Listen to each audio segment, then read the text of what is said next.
Hello everyone. In this video, I will show you how to create account on REDnote. So first of all, you have to open up your Play Store application, or on your iPhone, you have to open up your App Store application. Now on the App Store application, you have to make sure that you have installed this version of REDnote, as this is the only latest version of REDnote. And yes, the REDnote application is only available in Chinese language, but soon it will be launched in English as well.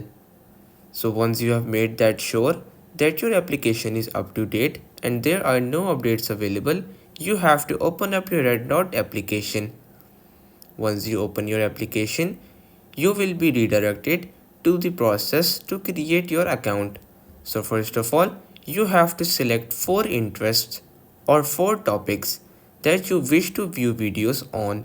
So for example, I will simply select the 4 topics on which I want to view videos.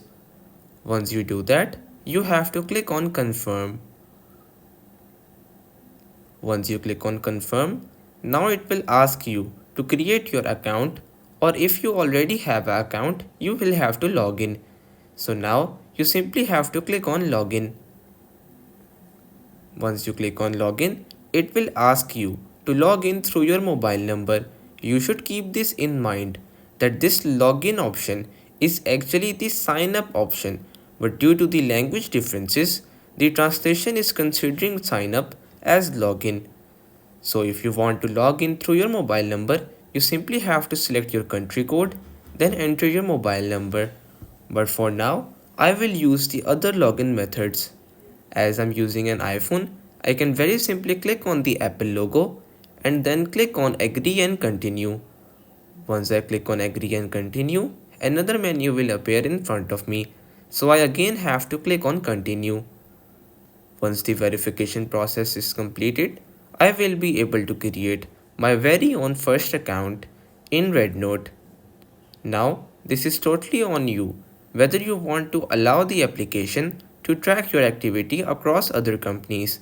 So I will simply ask app not to track.